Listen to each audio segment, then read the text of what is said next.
We're talking artificial intelligence now, and we're checking with a guy named John Rizvi, better known as the patent professor, and he works in these copyright sorts of questions, and that's exactly what's happening with AI. A lot of copyrights being infringed on or have the potential to be, as far as that's concerned. John, thanks for being with us. Appreciate you being back on with us here on Main Street. Yeah, it's always a pleasure. Yeah, let's talk about this AI. We've had a lot of discussions on the show about AI in a lot of different ways, but one of the ways it really comes up is when it comes to music and other art forms for that matter. What's going on right now? Because I know there are over 200 artists who are they're really trying to push for some sort of regulation, and I find that interesting because most of us don't really want more regulation in government, but this is one of those areas where I have to agree we need some sort of guidance. Yeah, 100%. And part of what's happening is the technology is changing so rapidly.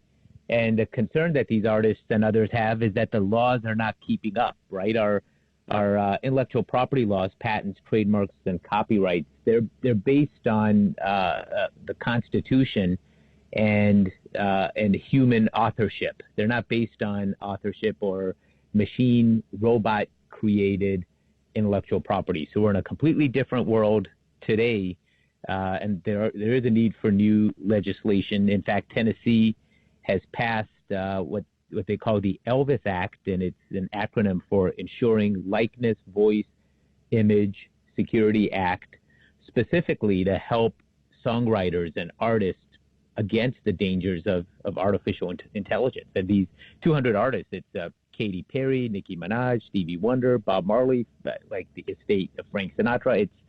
It's a huge number, and they're basically speaking to the tech industry, asking for a solution because I don't know if they've lost faith in legislators moving fast enough, and we need something quickly. And the big crux of this is obviously, they don't want someone to write a song that sounds like Stevie Wonder and kind of pass it off in that regard and totally ape his style. That's part of it. Is there more to it than that?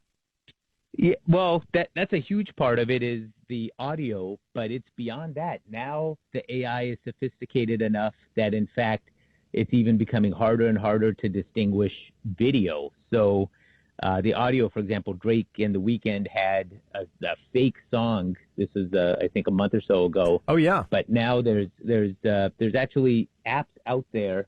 In fact, I saw one last week where you could get a birthday greeting said to you from any one of a number of former presidents, and it could be former President Obama or Donald Trump, basically wishing you a happy birthday. And it sounds exactly like them, looks surprisingly real.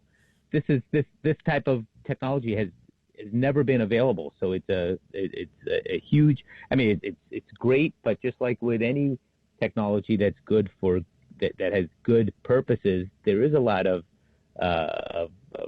possibility of harm, not just to the artists, but in political campaigns, for example. There's a lot of concern that as we get closer to the election, there may be sabotage by either party, perhaps in the United States, by fake statements put out by candidates they don't like, or possibly even foreign governments. Like and there's not enough time then for the public that's going to vote to really decipher what's real and what's not.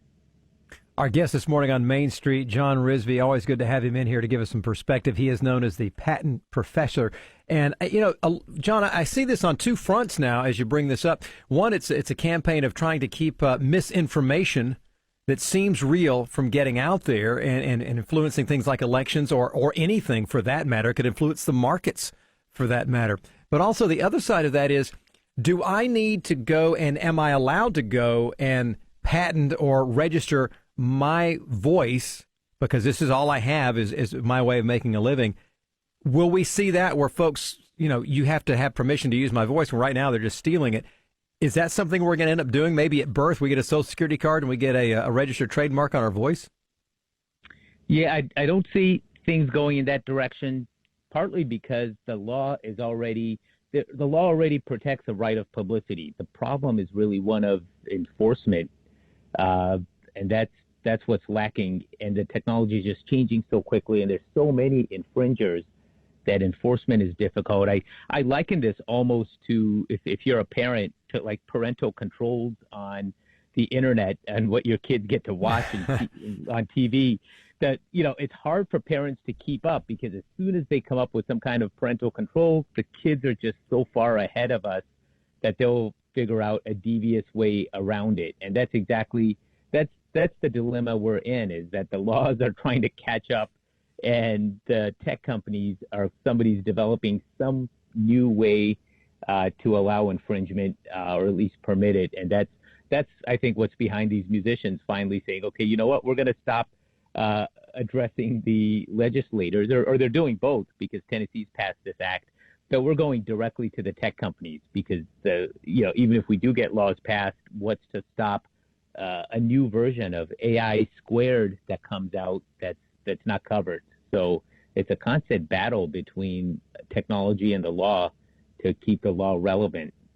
And I've seen some of these things, and you've probably seen them too in social media, where folks have done the AI recreations. They've done it as a spoof to try to be funny. But, we have no more filter anymore, or discernment, when we look at social media.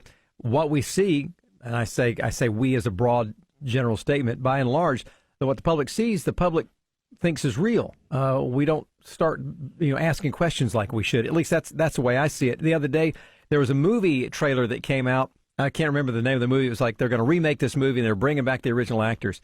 And they put it out, and then the movie company 24 hours later says, that's not us. That's not happening. So, but a lot of people got really excited about it. How do we discern anymore?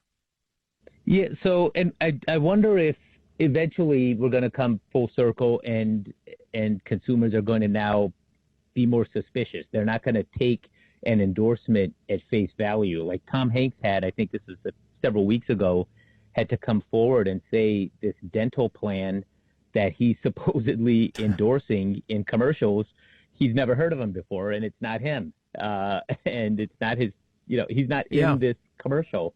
But you could have, they fooled a lot of people. It looks like him, it sounds like him, and the damage is already done. In this case, it was a dental plan. And then they come out and say, that's not me. But then people go, which one is the real one? Is it the not me, or is it the me? So it's almost like that game show with the real so-and-so, please stand up. And I think we, the people, have got to start demanding that and being more discerning.